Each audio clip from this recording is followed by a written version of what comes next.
Well, good evening, ladies and gentlemen. Just let me fix my sound volume here.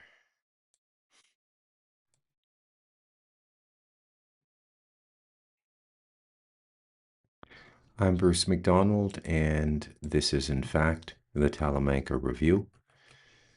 It is Friday, the 16th of June, 8:27 p.m. I want to thank those of you who have been buying books. It's always nice to sell books. Jordan Maxwell seems quite popular. That makes complete sense to me.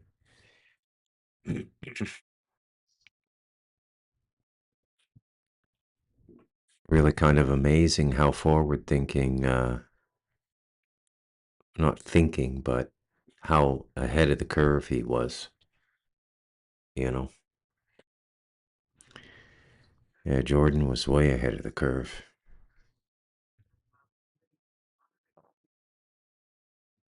Well, today was kind of take it easy day.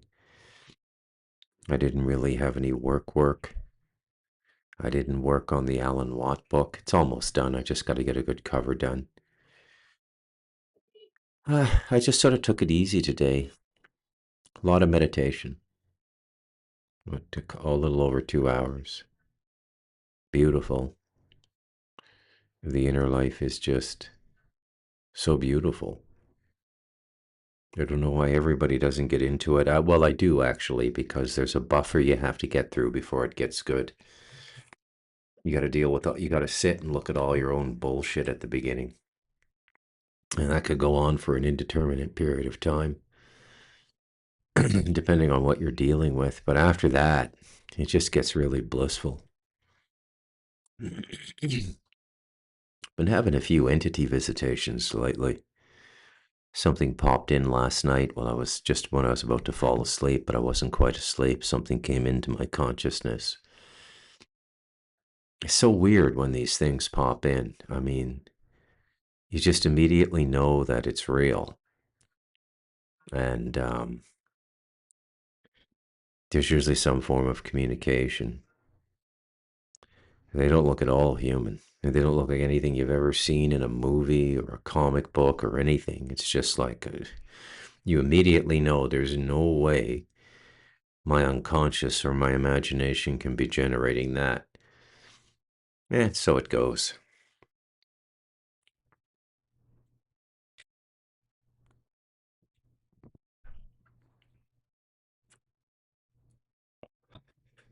I'll figure it out in the next few days. Well, the world is what it is. Me talking about it isn't going to change anything. Put a picture of my new dog up as a note on Substack. That's Petey, named after the pit bull in the Little Rascals. I should say American Staffordshire Terrier is what I should say. Far and away my favorite dog. So Petey will be my fifth pit bull. Um, my fifth? Well, if I count Lulu, yeah, Lulu's about 80% pure. Yeah, my fifth. The first two died, but I mean, remember I got those dogs in like 2015, right? So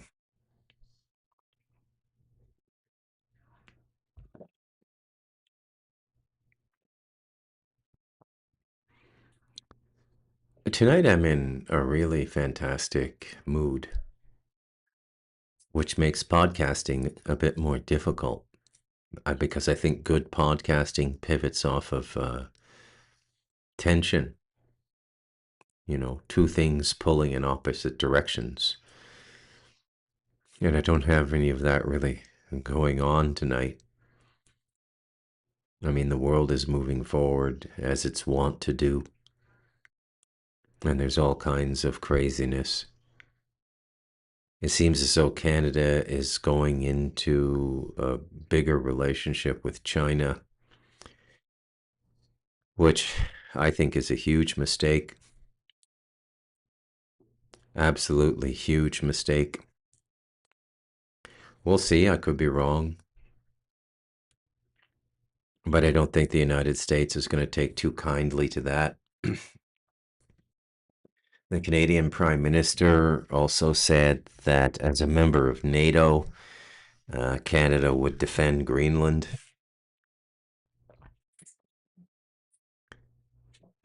And that's about this. That makes about as much sense as that stupid woman in Minnesota who drove away with an ICE officer clinging to her car. Karen Good or whatever her name was, Jennifer Good. I don't know what her first name is, but her surname, her apellido, is Good. It sort of epitomizes that stupidity, you know? I don't know kind of stupid it is in people that makes them disrespect force. I mean, if there's a tremendous force in the world or around me, and I disagree with it, I would sort of just bide my time, wait for the right opportunity to maybe take away some of the power of that force. You know, it's kind of like going up to Mike Tyson and taunting him. I don't know where people get these ideas.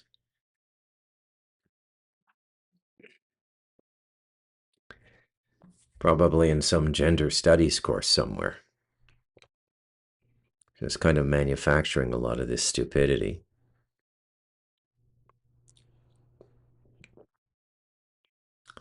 Now, there's a thread I could pull on. What I would call delinquent consciousness. And delinquent consciousness is an operative program inside you that makes you think you're connecting with reality when in fact you are not. Some people would say cognitive dissonance. Delinquent consciousness is good. Delinquent awareness, delinquent connection with reality. Force is force. Force never wins in the long run, though, but you have to wait it out. You don't charge head on like a crusader. It's just stupid. But you can't talk sense to stupid people. And the world, for some reason, digital media, is full of stupid people now. Right?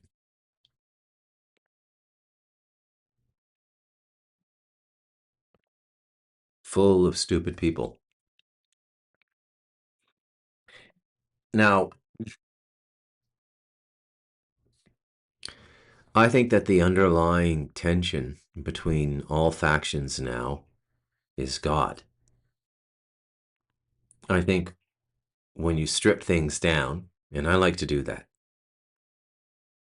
I like to take the veneer off things. I like to see the wood grain. Strip things down. When people are projecting ideas and attitudes, try your best to strip it down. Ask yourself what's causing that. Is the retaliation against Roe versus Wade being overturned defense of women's rights, or is it the humiliation of being ordered to do something by a religious authority? Do these twisted morons like the Chelsea handlers of the world interpret that as the Ayatollah Khomeini telling them how to live their life? It's a very tricky thing. And a lot of the work I do here on the Talamanca Review hinges on the relationship between the individual self-expression and collective harmony. I've come at it a few ways. In the past, I've talked about, good people in bad countries. Why do they deserve the bad karma? Well, if they're really good and they don't deserve the karma, spirit will find a way to get them out of that country before the lightning hits, before the tsunami hits, before the earthquake hits, before the war hits.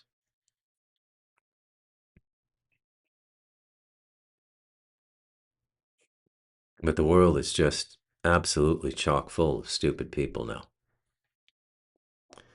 This celebrity class is just downright embarrassing. You know, I like movies. I don't like movie stars talking about politics. Just shut the fuck up, you know? I mean, it was tolerable in the 70s and 80s when it was heavyweight writers talking about these things like Gore Vidal and Norman Mailer, Buckminster Fuller, people like this. Yeah, that guy's done a lot of research. That guy's worth listening to.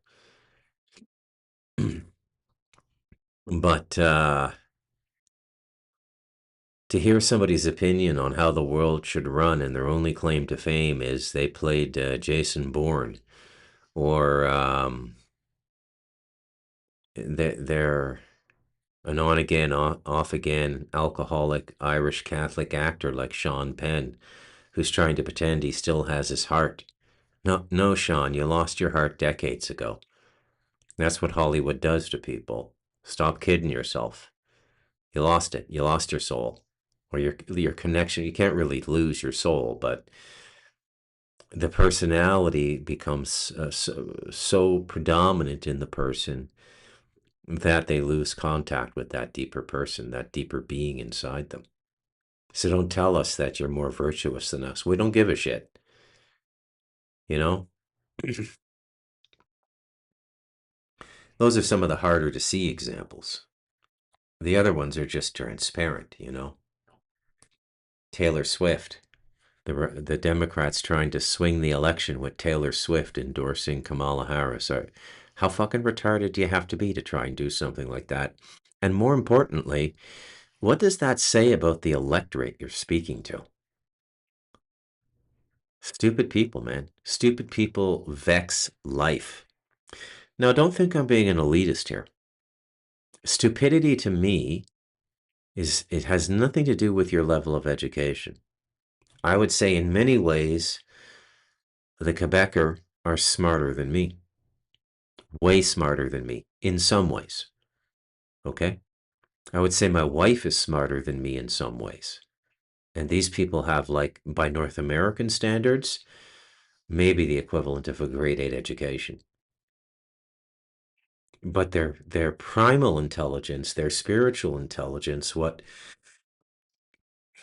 we used to call common sense in the West, they have that at a PhD level.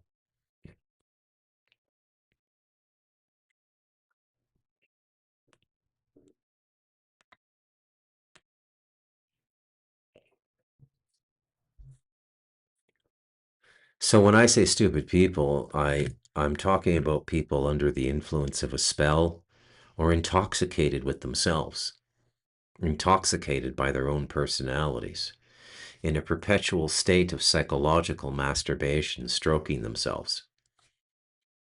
These people are everywhere now. Everywhere. Jimmy Kimmel, Stephen Colbert. Have you noticed how bad the late night hosts are now? And I don't watch these shows.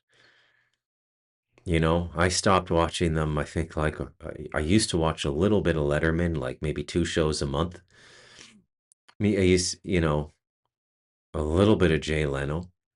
Watch Johnny Carson with my parents when I was growing up on the weekends or on Friday nights. But the talk shows now.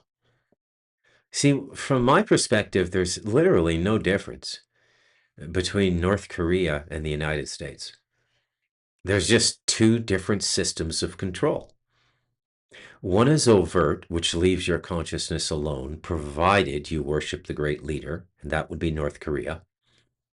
Worship the great leader, or don't badmouth them. Don't show any hate in your eyes when the motorcade's driving by, and you'll probably be okay. You know, maybe start farming cockroaches for your diet, but you'll be okay.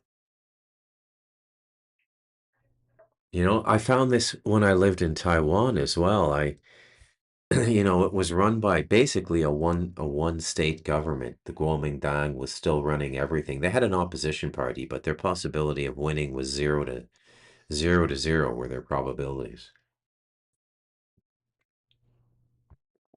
And I remember when I got over there, I was a bit of a Karen. Hard to believe, eh? But keep in mind that I just came out of a 4-year journalism degree, because women are more language centric, that side of the brain. My curriculum was about 75% women and 25% men. And some super smart women too. Some of them went on to do incredible things, professionally. Um, and so when I graduated from university, I was a bit of a Karen. I used to say to my Chinese friends in Taiwan, doesn't it bother you that you live under a one-party system? And they'd look at me like, what? And um,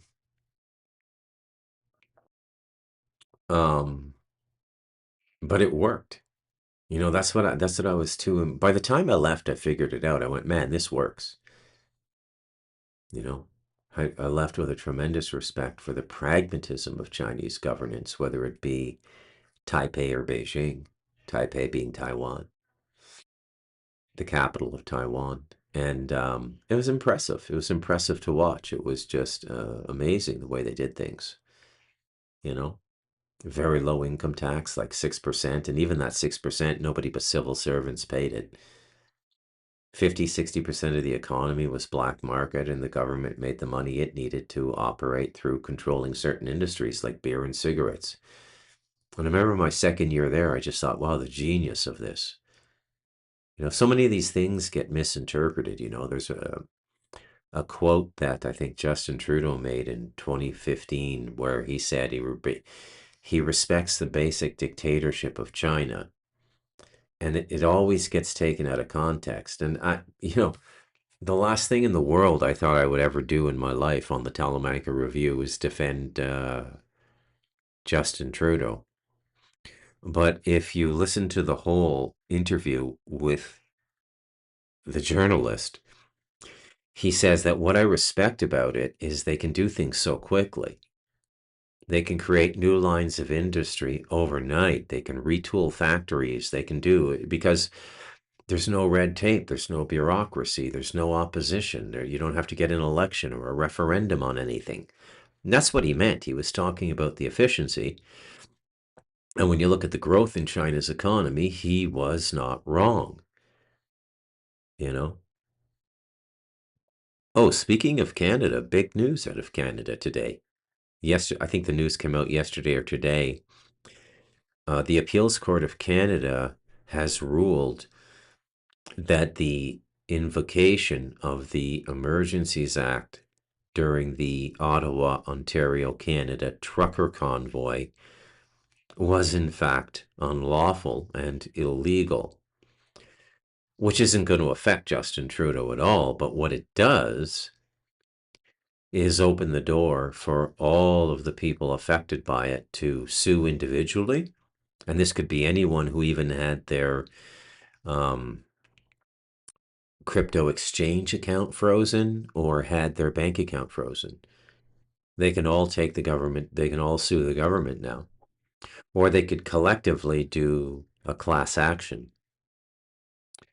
So here we are, 4 years later. This is what Canada does, is the time between when something happens and when some form of balance or justice is brought to it. That time is so great that people forget because like a million things have happened since then. Maybe not in the Canadian consciousness as egregious as the trucker convoy and what was done to those people, but things equally, epochal. You've got the attack on Israel on October 7th, 2022. Was that 2022? Yeah, I think so. And is that, or was it 2020? I can't remember. But that fiasco over in Israel has been going on a while now.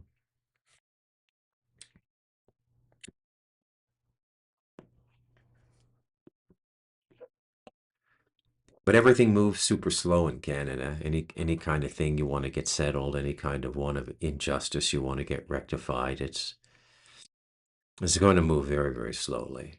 That's all there is to it. Well, onward, Let's talk about some fun things. I had a nice meeting or sit down tonight with my stepson and my son, and we were talking about the potential for what we're doing in the jungle here and what we're doing with this location and brainstorming and everything. And this is a tremendous feeling of optimism. And it's a very strange feeling to be part of a business venture at 59 years old when I've never run a business in my life. I'll probably just oversee this business and my son will run it and I'll just take a small stipend, maybe 5%, but I want him to do well. I want him to be able to have a family, 2 or 3 kids and all of that stuff, right?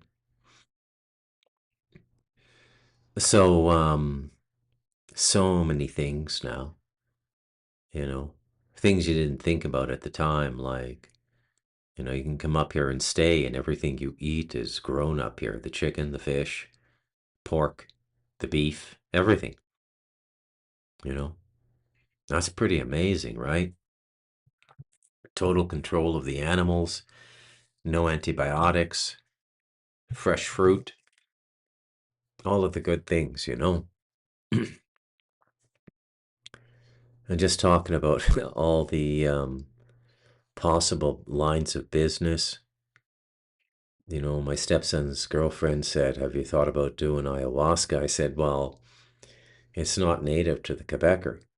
They don't do it, so there's no shaman there, and I wouldn't want to bring in an extraneous native presence onto their land. They're very territorial native people. You know, we generally think as Europeans, it's us versus them, right? Whether it be Canada, United States, or Central America. But when you actually get into the culture, they're kind of like they have loose associations and stuff, but they prefer to do their own things and maintain their own territories. I was listening to a Tucker Carlson podcast last night as I was falling asleep, and Tucker was interviewing the interior minister or somebody really high up, a principal advisor to Vladimir Putin. And he said that there were serious talks on the table along the lines of, if this Ukrainian fiasco does not end in the next 2 years, Vladimir Putin will nuke Germany and the United Kingdom, which would be quite something when you think about it, right? And to even make a threat like that out loud, I mean, the last person I heard, but it was more not in jest, but it was just on the campaign trail. The only other person I ever heard say that out loud was Hillary Clinton when she was running in 2016 and she said we should nuke Iran. You know, I think anybody who'd even say something like that out loud is insane. Um, in the instance of Vladimir Putin, it's a little bit more understandable because he's facing the existential threat of the annihilation of the Russian people. And Russians are an ancient, ancient culture. When we think of ancient cultures, we generally think of the Hebrews, and we think of the Chinese, some of the Middle Eastern countries like Iraq and Babylon. But Russia is one of the oldest cultures in Europe. It goes back thousands of years. So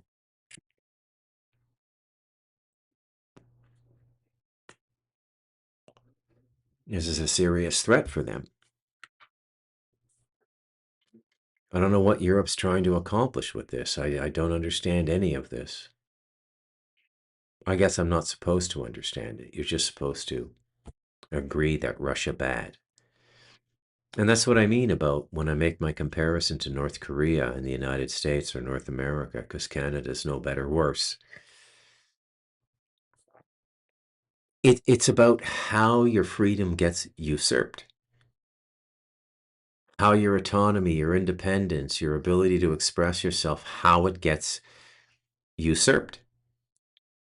And to me, there's no difference between a military dictatorship like Kim Jong Un and the North Korean communists.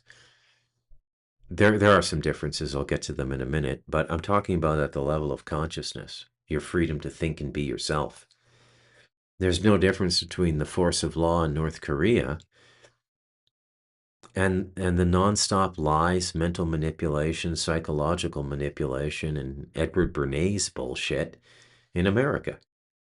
In some ways, the violation of your consciousness, the manipulation of your unconscious, to me seems even more invasive than the external physical force. The external physical force is sort of primitive, right? The internal attack, the mind control, which is the hallmark of Western societies, which has produced all of this reality disassociation, like the idiot woman in Minnesota who thought she was going to try and drive away from an order from a armed federal officer. That's a form of stupidity. It's a form of entitlement, right? I don't celebrate that woman's death. I think that it is in some ways tragic. I feel for her. I feel for her family.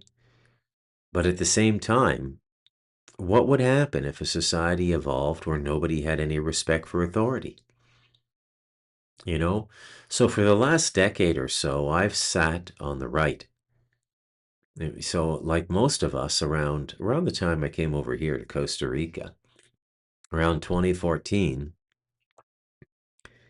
I started to notice the insanity on the left. And I was over here about a year before Jordan Peterson made his debut. And it was kind of a rock star beginning, man.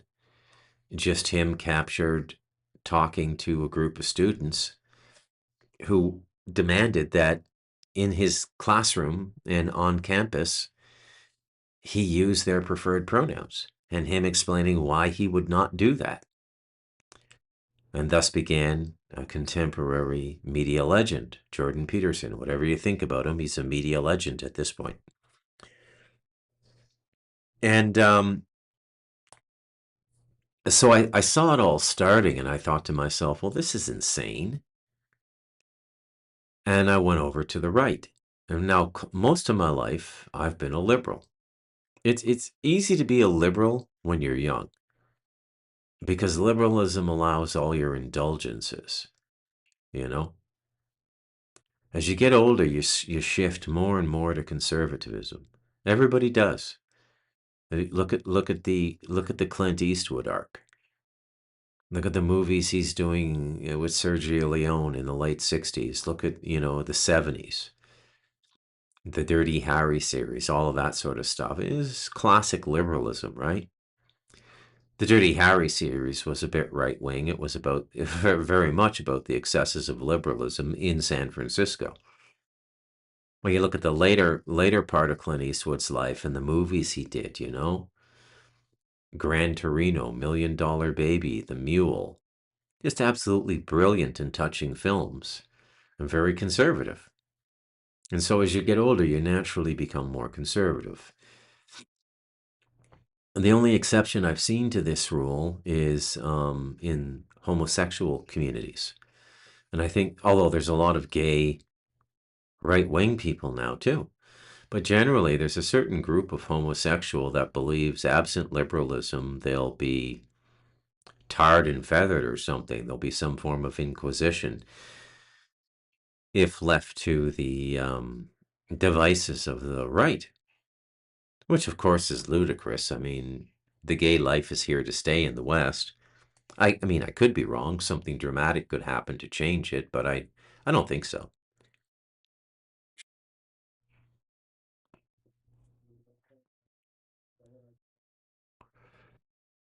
But what I'm getting at is this.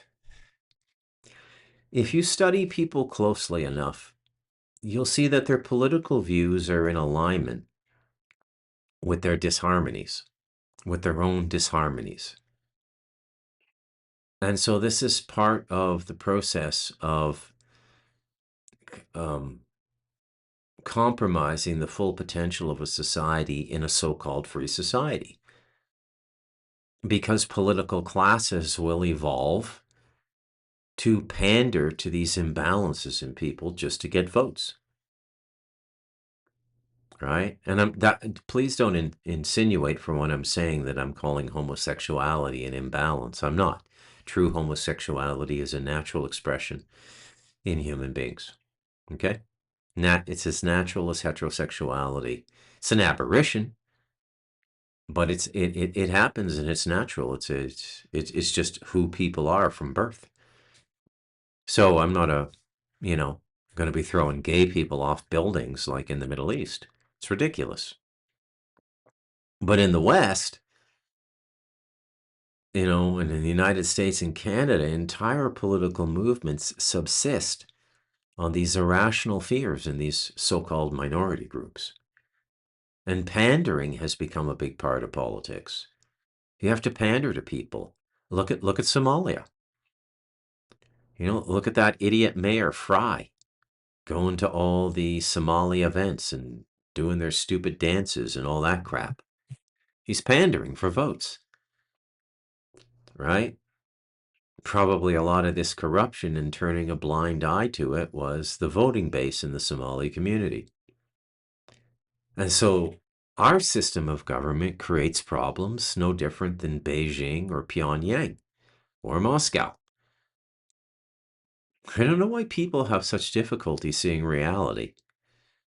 There's no perfect society on this earth. Maybe Bhutan. But it's very difficult to even get in to visit Bhutan. It's the strictest Buddhist country in the world.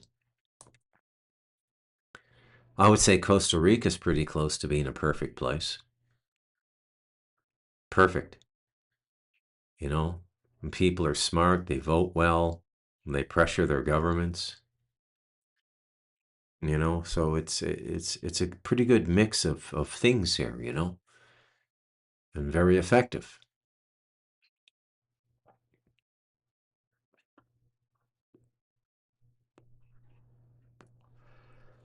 And then there's another level of the game in which these imbalances of people will be completely hijacked to conscript them to an extremely negative agenda. And they don't know they're being conscripted because they're so infatuated with the wish fulfillment the politician gives them. Oh, you're going to legalize gay marriage? I'm voting for you. Right? As an example.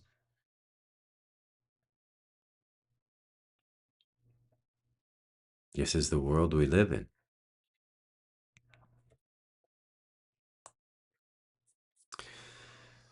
But what happens in societies, and particularly in the West, and particularly in the United States,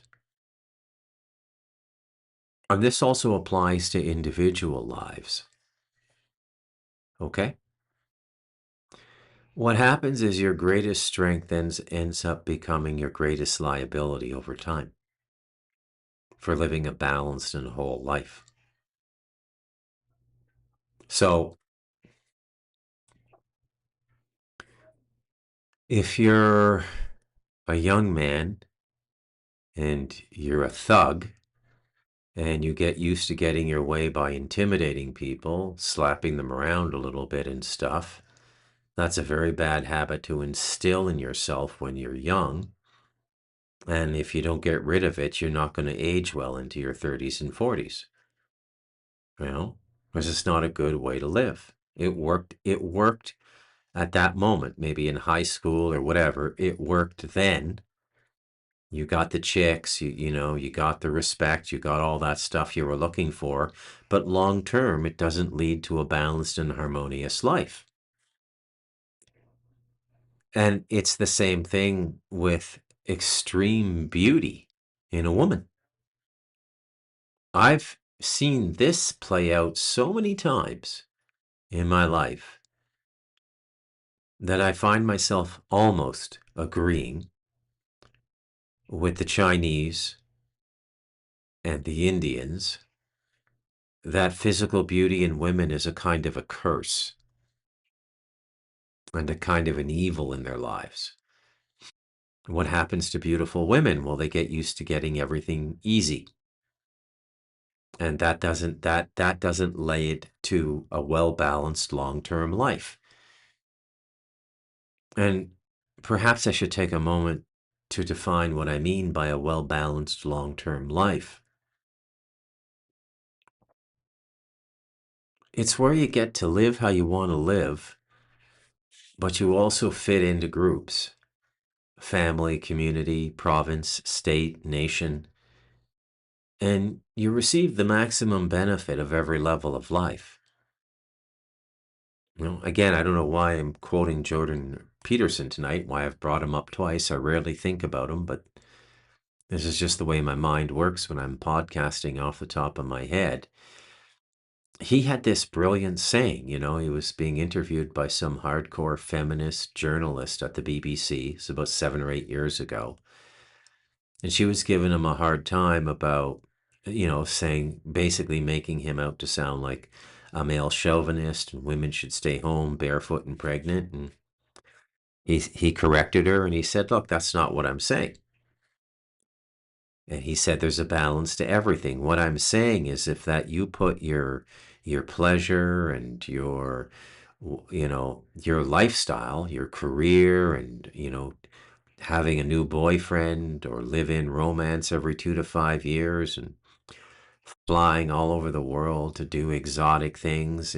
He said that'll be very stimulating and completely distracting for a significant period of time. But around the age of 40, that starts to stop, unless you're the Rolling Stones. And I think that's even the rock star life is kind of cursed for a harmonious, balanced life. And then you start to age, and that which allowed you to have all these things, you know, the paid vacations, if a really beautiful woman, the private planes, and all that stuff, when that stops, or let's say it's your career and, you're a district attorney or something and you're working 70-hour weeks, around 40, it starts to hit you that you haven't built any emotional equity. And emotional equity is what gets you through the last 2 decades of your life, your 70s and your 80s. It's your children and your grandchildren and your wife. And so you got to do all of it at the same time. And in the West, because of capitalism, and it is because of capitalism, we've created this society of like maximum indulgence.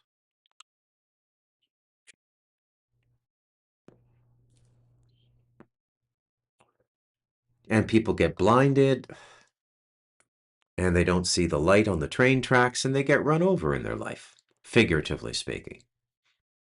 And I see it a lot now. This is the age you see it, is 59, you know, now more than ever. And you know why? Social media.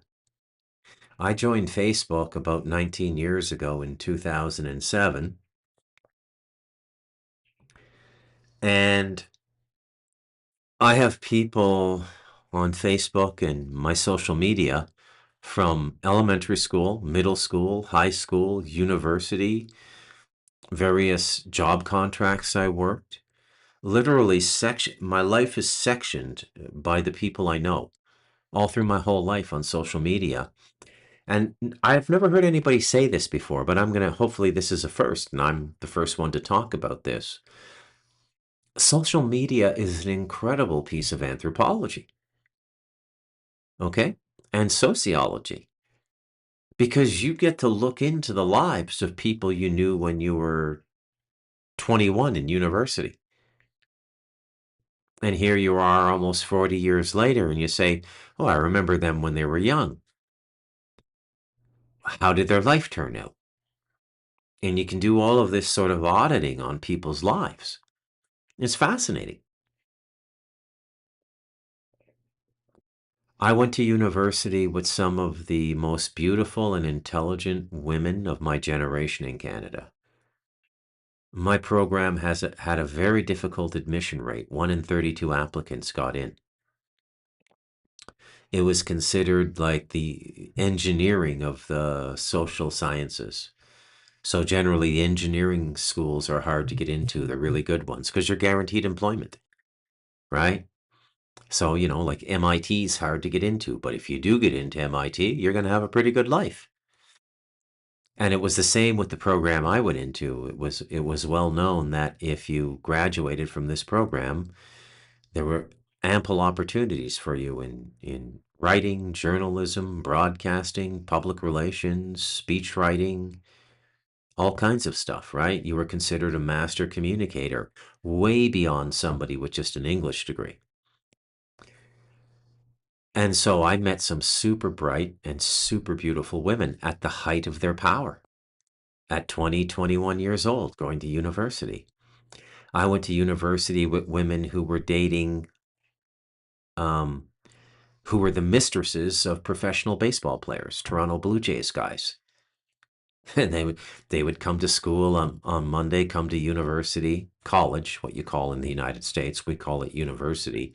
In the rest of the world, Britain, Australia, Canada, we call it university, you call it college. But they would come to university on Monday. You'd meet them at the restaurant we all met at. We had this like little on-campus Thai place we all went to, and we'd meet up every day, me and my friends. And a lot of my friends in university were female.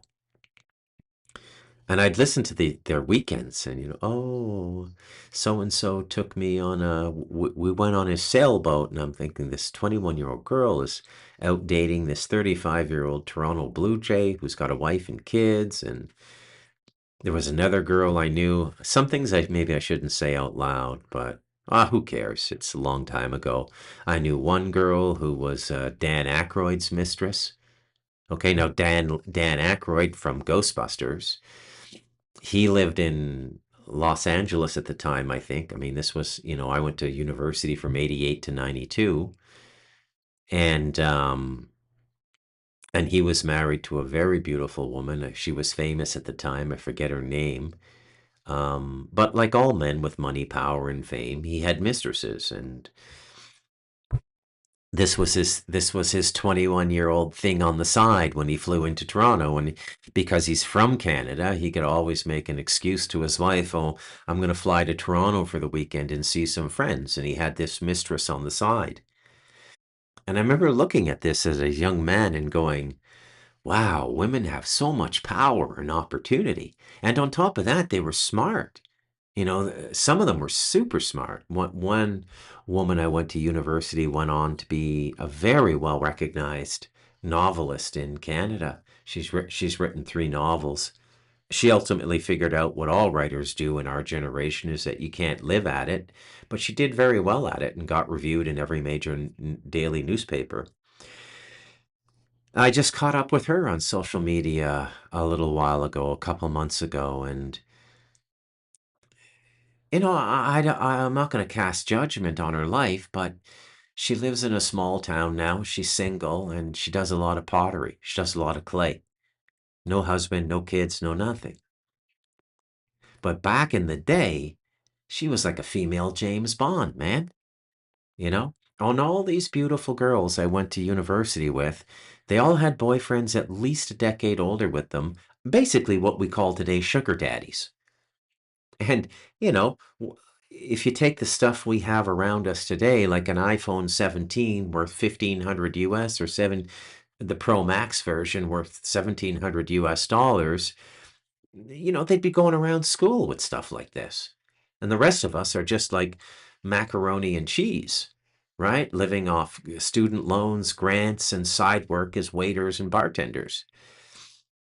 And I remember thinking at the time, life's kind of unfair. Beautiful women get everything. Flash forward 35, 40 years. No, no, I don't think any of them are really happy. And I'm still in touch with all of them. We don't talk a lot, but we just, like and ha ha ha on social media.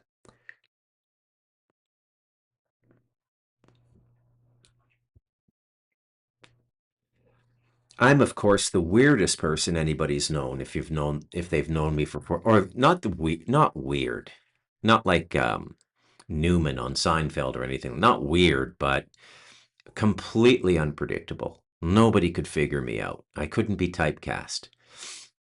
Not a jock, but I could knock anybody out with one left hand. Not an intellectual, but I got straight A's and wowed my professors when I spoke in class.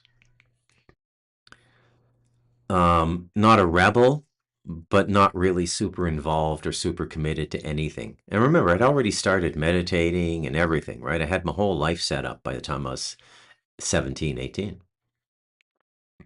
But what I'm talking about here is like the span of a life and everything evening out and getting the most out of a life. And again, even that's a Western mindset, as I hear myself say it. I mean, getting the most out of life is also giving, and that gives you a balance and harmony and a spiritual equity that you carry into your last decades. The sacrifices you made in your 20s, 30s, and 40s raising kids. That's the equity you carry forward to the latter part of your life. And so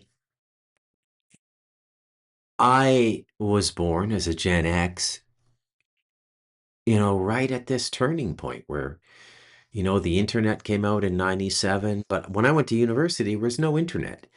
I'm so old that when I went to university, you had to reserve books at the library to get essays written on time. That's how old I am. Okay.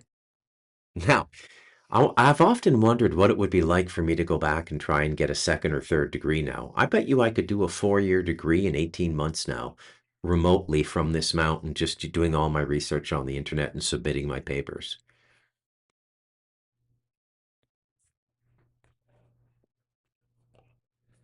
But I wouldn't use the pronouns. And then there's other people I know who really, I don't know how they figured this out, but they just really got life right, you know?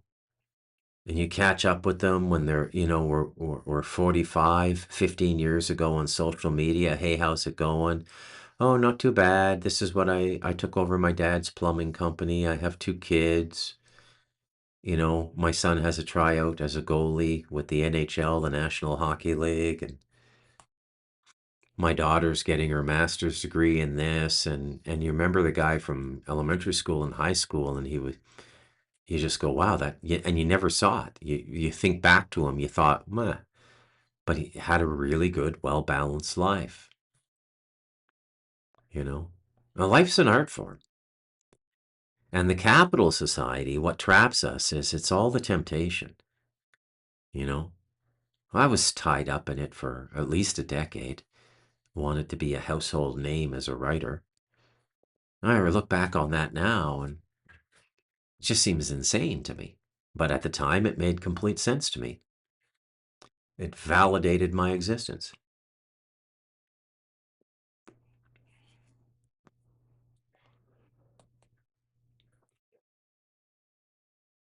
But life is something you build in stages, right? And I look at these kids now and what they're being taught in university, and I wonder how they're going to feel in their 40s and 50s. I wonder if they're going to realize, oh my God, Harvard completely lied to me. I wonder if we're going to go through that, you know? Because when you're young, you can't see it. You're blinded by your desires and your ego. But as you age, you start to get better vision. And I wonder if all these people, the Antifa people and everything, I wonder what they grow up to be. There's one possible answer to the question, and that comes from a Thomas Pynchon novel called Vineland, recently made into a movie called One Battle After Another with Leonardo DiCaprio. But I don't think that was a realistic character. I think it was very shallow, and quite frankly, I don't think Pynchon's a very good writer. but the Americans like them. The counterculture 60s, 70s, 80s Americans really like them.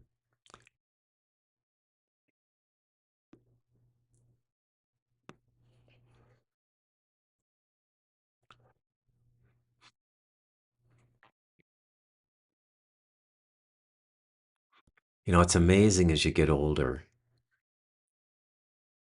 And this is when why I always refer to God's currency as opportunity. If you make too many bad decisions, if you get too self-involved, if you get too reckless for a decade and a half, 2 decades in your life, you might not be able to recover. And then you have to live through the regret, which is karmically just. But I guess what I'm talking about tonight is why it's so exciting to be starting a business with my son at 59. You know? Anyways, I'm going to call this podcast Balance. I'm Bruce McDonald, and this has been the Talamanca Review.